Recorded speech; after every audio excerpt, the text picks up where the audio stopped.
Hello friends. अब हम start कर रहे हैं पार्ट थर्ड। एक बात बतलाना चाहता हूँ कि पार्ट टू जो था उस पार्ट टू में किसी न किसी टेक्निकल प्रॉब्लम के कारण जो वीडियो था वो आधे पर आकर के वो वीडियो रोटेट कर गया था। तो उसके लिए सॉरी, है ना, उसके लिए सॉरी। उसको आप एडजस्ट करके देख लीजिएगा। और किसी न किसी कारण से वो वीडियो छोटा भी था, है ना, क्योंकि वो वीडियो रोटेट कर गया था तो इसी कारण से मुझे वहीं पर उसको एंड करना पड़ा। अब जो है मैं पार्ट थर्ड जो है वो मैं स्टार्ट कर रहा हूँ। अब मैं पार्ट थर्ड स्टार्ट कर रहा हूँ। ओके, समझ में आ गया? हाँ, तो देखो पार्ट थर्ड को स्टार्ट करते हैं। समझना, तो सर कैमरा को एडजस्ट कर लिया। देखो अब समझो, पार्ट थर्ड में हमारा जो टॉपिक है वो हमारे पास आ जाता है रिप्रेजेंटेशन ऑफ वेक्टर। क्या है? Representation of vector.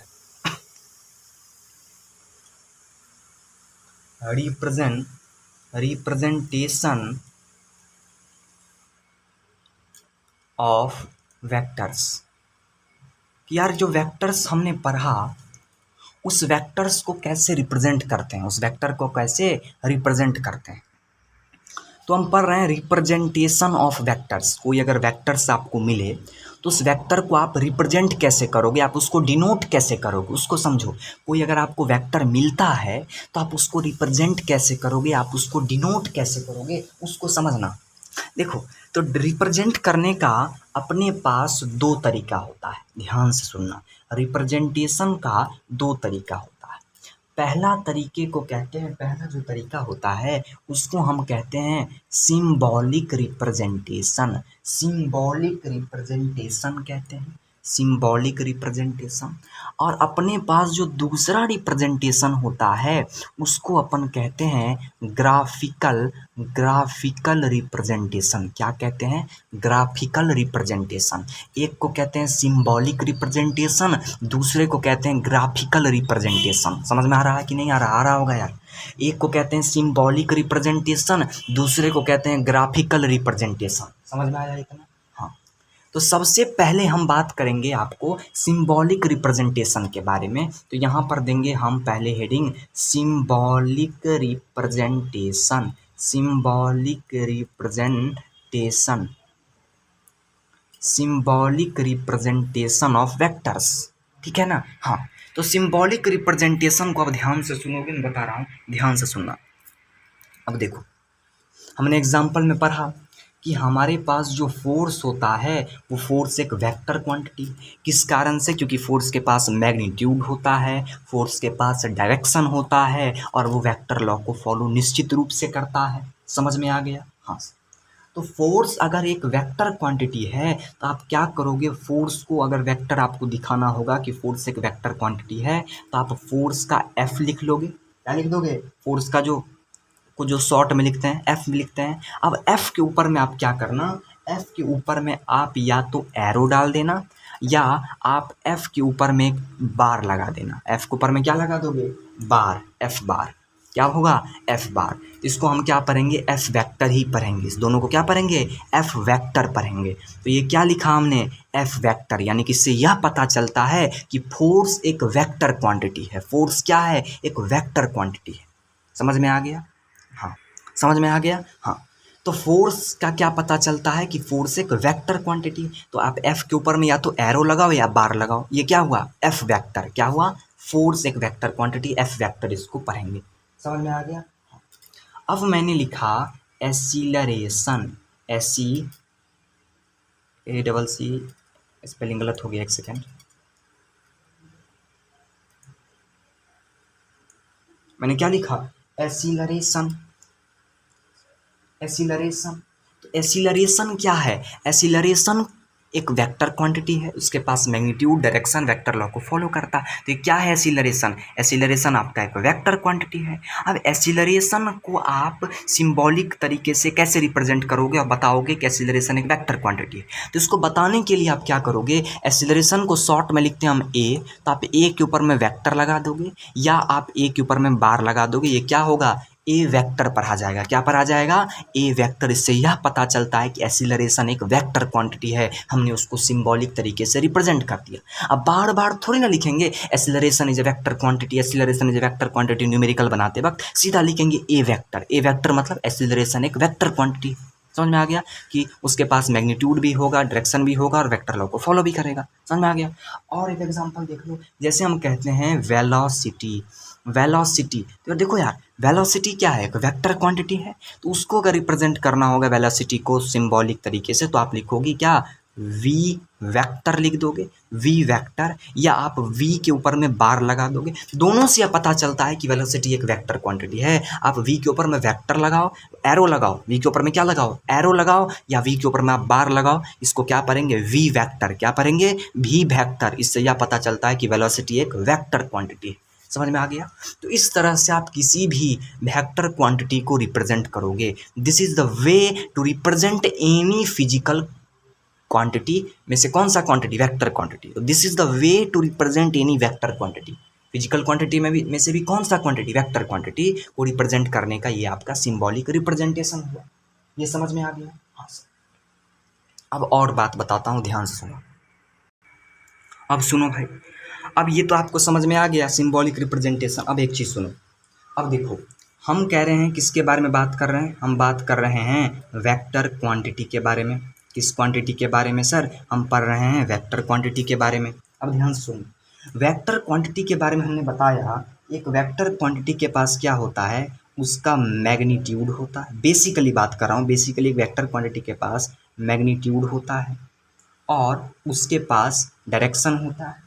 उसके पास क्या होता है? मैग्नीट्यूड होता है और उसके पास क्या होता है? डायरेक्शन होता है। अगर ये दोनों चीज़ होगा तो वो किसके बराबर होगा? वो वेक्टर के बराबर होगा, यानी कि वो एक वेक्टर क्वांटिटी होगा। ये समझ में तो आ गया?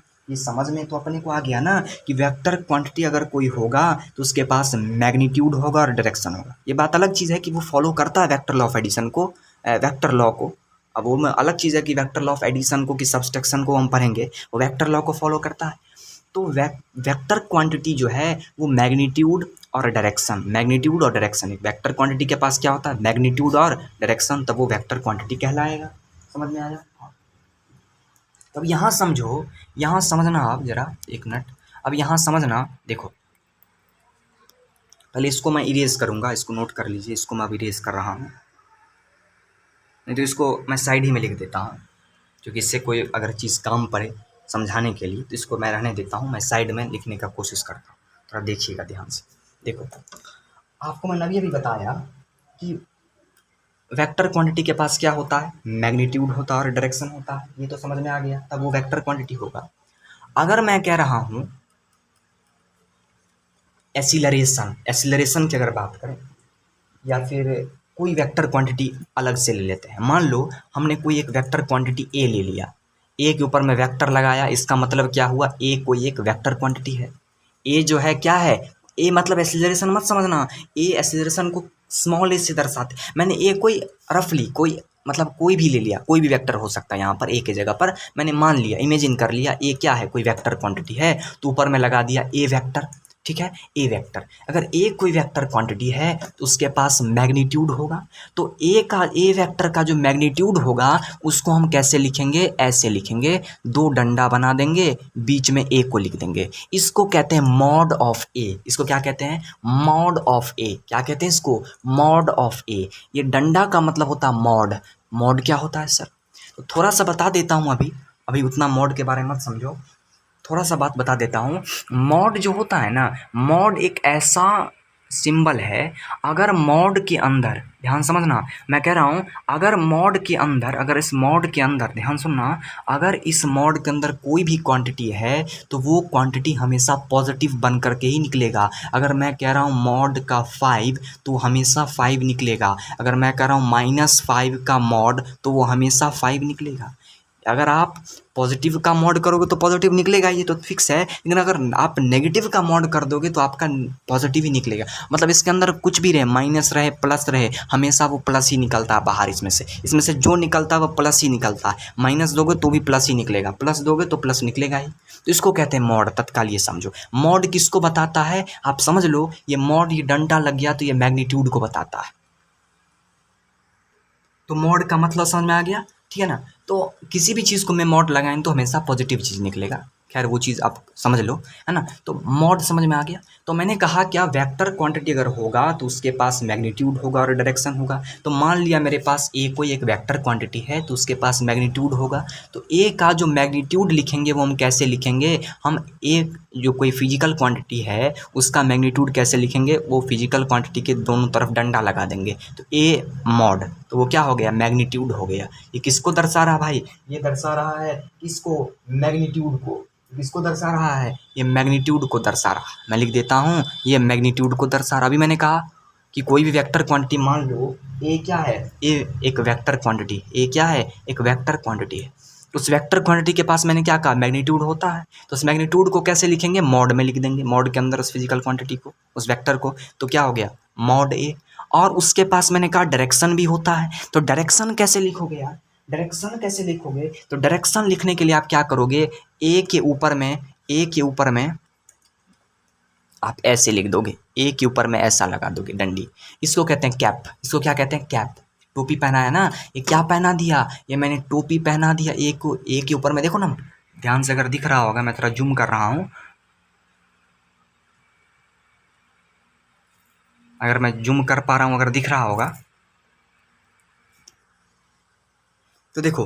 तो ए के ऊपर में क्या लगा है, टोपी पहनाया।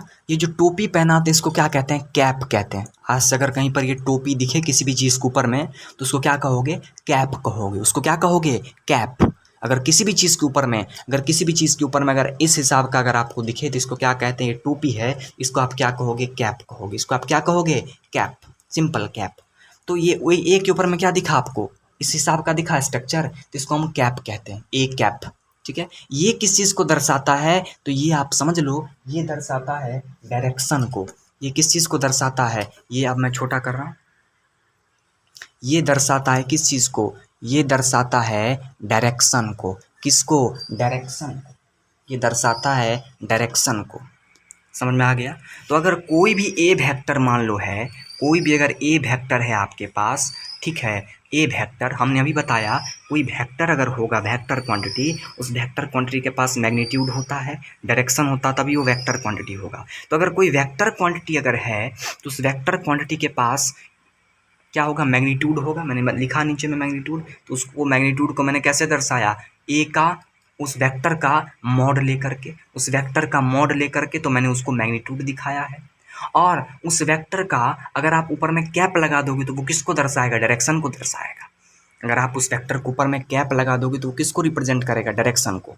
ठीक है, तो इस हिसाब से आप एक वेक्टर क्वांटिटी को रिप्रेजेंट करोगे। एक वेक्टर क्वांटिटी को जो एक्चुअली डिफिनीशन है, उस डिफिनीशन को अगर आप पूरा रिप्रेजेंट करना चाहो तो आप इस हिसाब से उसको रिप्रेजेंट कर सकते हो। समझ में आया, आप इस तरफ से उसको रिप्रेजेंट कर सकते हो। और एक चीज़ और बतला दूँ, ए कैप जो आप देख रहे हो, ये जो ए कैप आपको दिख रहा है, ए कैप, जिसको हमने डायरेक्शन का नाम दिया, जिसको मैंने डायरेक्शन का नाम दिया, जिसको मैंने डायरेक्शन का नाम दिया, उसको आगे जा कर के अपन उसी को क्या कहते हैं, आगे जा कर के उसी को अपन क्या कह देते हैं, यूनिट वेक्टर कह देते हैं। उसी को, ये जो ए कैप लिखा है ना, ए कैप, इसी को अपन आगे जा कर के यूनिट वेक्टर कहते हैं। टाइप्स ऑफ वेक्टर जब पढ़ाऊंगा इसके अगले पार्ट में, तब यूनिट वेक्टर आपको पता चल जाएगा ये यूनिट वेक्टर क्या होता है। ये यूनिट वेक्टर इसको कहते हैं। आपको जब मैं अगला पार्ट पढ़ाऊंगा ना, तब आपको पता चल जाएगा यूनिट वेक्टर क्या होता है। समझ में आ गया, यूनिट वेक्टर। तो इसी डायरेक्शन जो बताया ए कैप, इसी को यूनिट वेक्टर भी कहते हैं। अभी समझ लो, आगे जब पढ़ाऊंगा तो पता चल जाएगा। तो किसी भी वेक्टर का ये आप एक रिप्रेजेंटेशन आप देख लो। यूनिट वेक्टर समझ में नहीं आया तो रहने दो, यहाँ तक तो समझ में आया ना, यहाँ तक डायरेक्शन तक, तो यहाँ तक आप समझ लो। ठीक है, किसी वेक्टर का ये रिप्रेजेंटेशन है, इसको समझ लो। ठीक है, हाँ सर, ये वेक्टर का रिप्रेजेंटेशन है, आपको समझ में आ गया। वेक्टर का रिप्रेजेंटेशन कैसे करते हैं, समझ में आ गया होगा, उम्मीद करता हूँ। वेक्टर का रिप्रेजेंटेशन, मेरे हिसाब से अगर आपको इस रिप्रेजेंटेशन में थोड़ा दिक्कत हुआ होगा तो इसको फिर से ऐसे समझो। देखो, अगर आपके पास कोई, मान लो आपके पास कोई बी वेक्टर है, मान लिया बी एक क्वांटिटी है जो वेक्टर है, तो उसके ऊपर मैंने लगाया बी वेक्टर, उसका रिप्रेजेंटेशन, ठीक है। तो मैंने कहा कोई वेक्टर क्वांटिटी होगा उसके पास मैग्नीट्यूड होगा, तो बराबर है मैग्नीट्यूड को कैसे दिखाएंगे, मैंने अभी कहा मॉड 2 डंडा लगा दोगे, उसके बीच में बी को रख दोगे, तो बी का मैग्नीट्यूड हो गया, उस बी वेक्टर का मैग्नीट्यूड हो गया। और उसका कहा मैंने डायरेक्शन भी होगा, मैंने क्या कहा उसका डायरेक्शन भी होगा। तो डायरेक्शन के लिए क्या करोगे, उस बी के ऊपर में आप कैप लगा दोगे। तो ये चीज़ क्या बताया, तो बी, ये चीज़ क्या बताया, वेक्टर बी वेक्टर है, बी वेक्टर है ना। ये चीज़ क्या बताया, उस बी वेक्टर का मैग्नीट्यूड बताया। ये चीज़ क्या बताया, उस बी वेक्टर का बी कैप, ये बी कैप उस बी वेक्टर का आपको डायरेक्शन बता दिया। मान लो और मन नहीं भरा, और मन नहीं भरा, कहोगे सर एक और एग्जांपल बताओ, इससे मन नहीं भरा, एक और एग्जांपल बताओ और समझ ले यार। अगर कोई कहेगा P vector, P vector, P vector का अपना मैग्नीट्यूड होगा, तो पी मॉड है ना, पी के चार दोनों तरफ डंडा लगा दिया, पी मॉड, पी ये वेक्टर है, ये उसका मैग्नीट्यूड है, कहेगा डायरेक्शन भी बताओ, तो डायरेक्शन के लिए पी के ऊपर में क्या लगा दिया, कैप लगा दिया। तो एक वेक्टर है, ये उसका मैग्नीट्यूड है, ये उसका डायरेक्शन है। अब तो समझ में आ गया होगा ना, अब तो समझ में आ गया ना, हाँ अब आ गया समझ में, ठीक है ना। अब हम आगे बढ़ रहे हैं,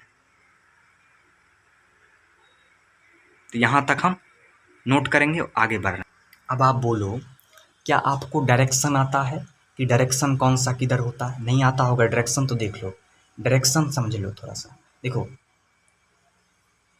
ये एक एक्सिस बनाया, देखो ऊपर वाला जो होता है उसको कहते हैं हम लोग नॉर्थ डायरेक्शन, समझ आ गया। उसके जस्ट नीचे जो डायरेक्शन होता है उसको हम कहते हैं, उसको हम क्या कहते हैं, उसको कब कहते हैं हम लोग साउथ डायरेक्शन। जो इधर वाला जो डायरेक्शन होता है, इधर वाला जो डायरेक्शन होता है उसको अपन कहते हैं ईस्ट डायरेक्शन, और जो इधर वाला डायरेक्शन होता है उसको अपन कहते हैं वेस्ट डायरेक्शन।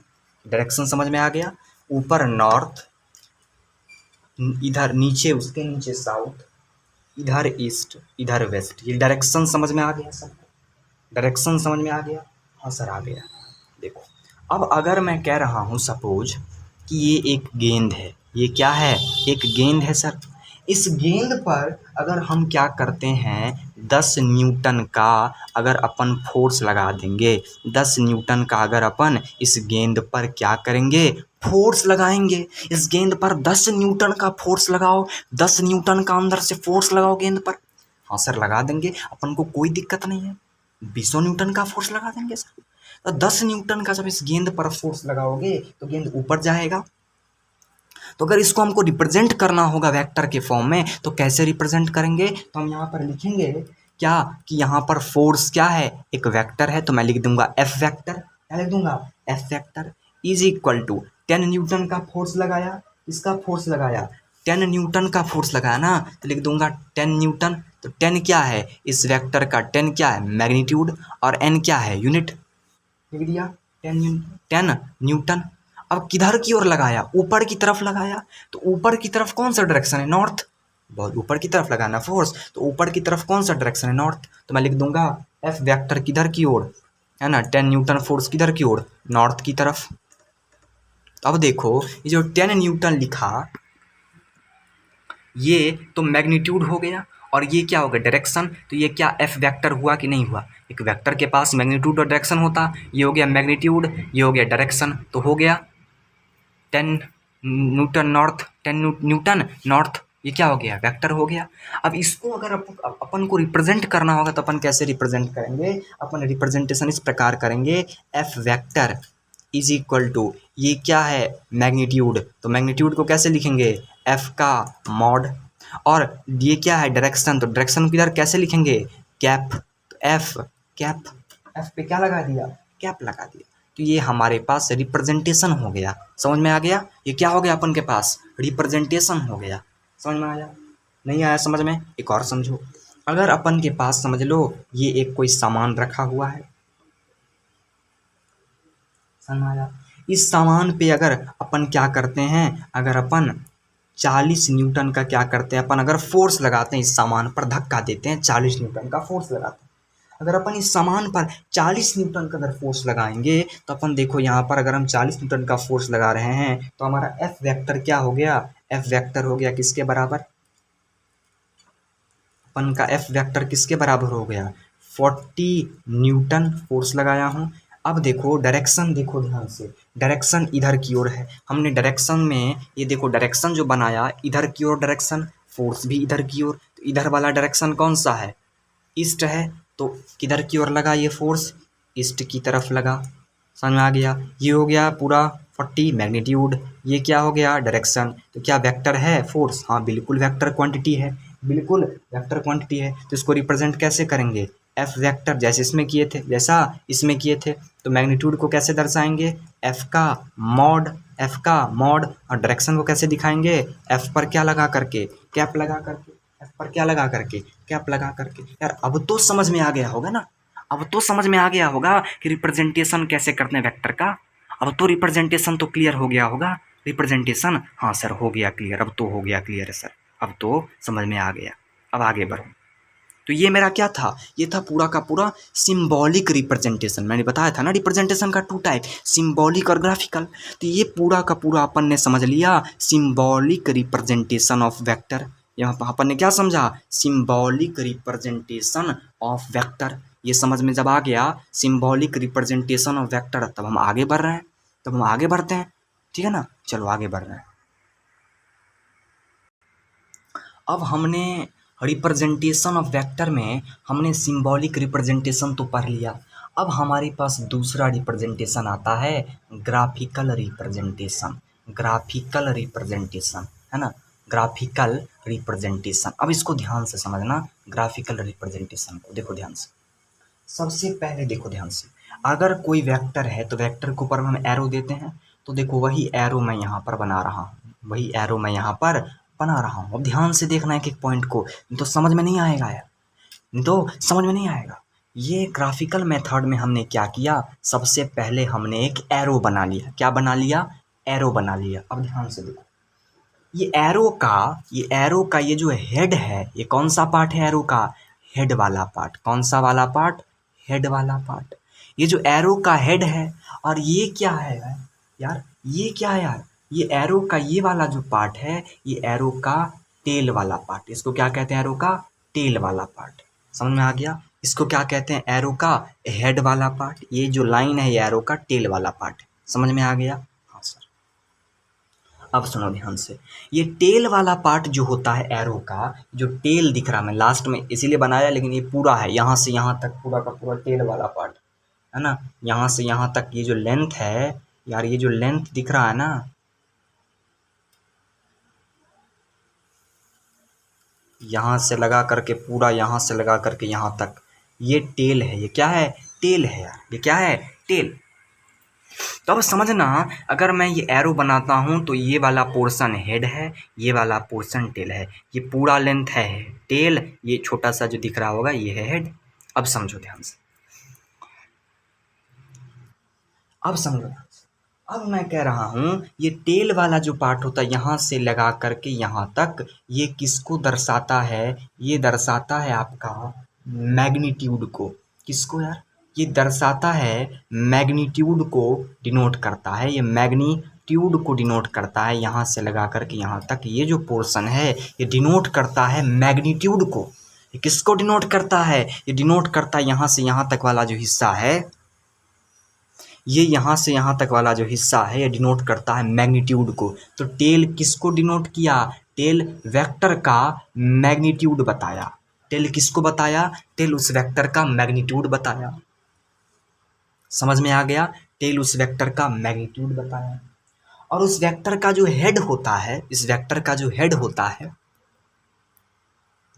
इस वेक्टर का जो ये जो हेड होता है वो क्या बताता है यार? तो उस वेक्टर का ये जो हेड होता है ये बताता है डायरेक्शन को। किसको? डायरेक्शन को, कि वेक्टर किस डायरेक्शन में है।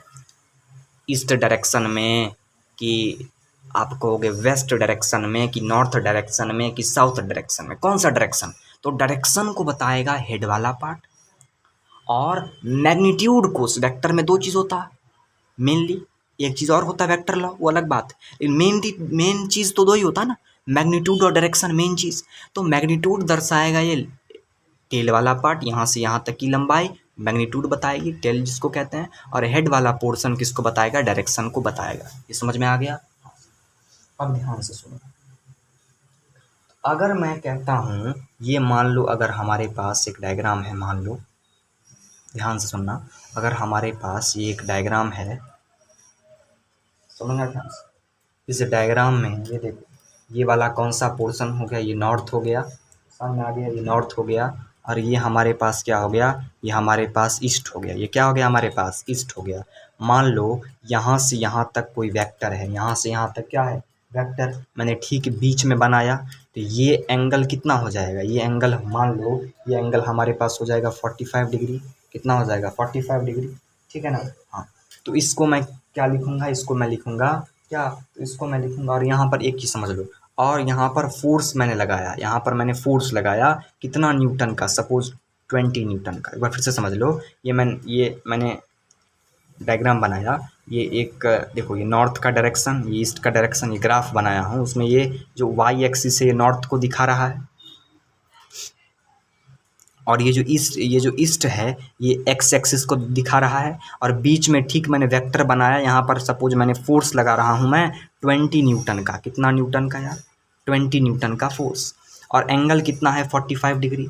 तो मैं यहाँ पर लिख देता हूँ क्या, कि 20 न्यूटन का फोर्स लग रहा है, 20 न्यूटन का क्या लग रहा है, 20 न्यूटन, 20 न्यूटन क्या लग रहा है, 20 न्यूटन का फोर्स लग रहा है इस पर, है ना। 20 न्यूटन का फोर्स किधर की ओर, है ना, नॉर्थ ईस्ट डायरेक्शन में। किधर की ओर, नॉर्थ ईस्ट डायरेक्शन में। तो ये ग्राफ में हमने इसको रिप्रेजेंट कर दिया किसके माध्यम से, इसके माध्यम से, एक एरो के माध्यम से। एरो के माध्यम से इस वेक्टर को हमने ग्राफ पर रिप्रेजेंट कर दिया। देख रहे हो ना, ये नाम ही है ग्राफिकल मेथड। तो हमने इस एरो के माध्यम से इस वेक्टर को ग्राफ पे रिप्रेजेंट कर दिया। ये वाई एक्सिस, ये एक्स एक्सिस, और ये बीच में सीधा बनाया वेक्टर जिस पे 20 न्यूटन का फोर्स लग रहा, एंगल है 45 डिग्री। तो मैंने लिखा 20 न्यूटन नॉर्थ ईस्ट डायरेक्शन में। 20 न्यूटन किधर की ओर, 20 न्यूटन नॉर्थ ईस्ट डायरेक्शन में। समझ में आ गया, ये ग्राफिकल मेथड रिप्रेजेंटेशन होता है। ये क्या होता है, ग्राफिकल मेथड रिप्रेजेंटेशन होता है। तो ये दो तरह का रिप्रेजेंटेशन हमारे पास था, एक था सिंबॉलिक रिप्रेजेंटेशन, सिंबल रिप्रेजेंटेशन, और दूसरा था ग्राफिकल रिप्रेजेंटेशन। उम्मीद करता हूँ दोनों समझ में आ गया होगा। ठीक है, अब हम अगले पार्ट में, पार्ट नंबर 4, जिसमें बात करूँगा हम अगले कॉन्सेप्ट पर, जिसको कहते हैं प्रॉपर्टीज़ ऑफ वेक्टर के बारे में। तो दो प्रॉपर्टीज़ है, उसको अच्छे से हम समझेंगे। अगले पार्ट में हम पढ़ेंगे प्रॉपर्टीज़ ऑफ वेक्टर। तो अगले पार्ट का टॉपिक होगा प्रॉपर्टीज़ ऑफ वेक्टर, हम उसको समझेंगे। तो यहाँ तक नोट करेंगे। Thank you very much.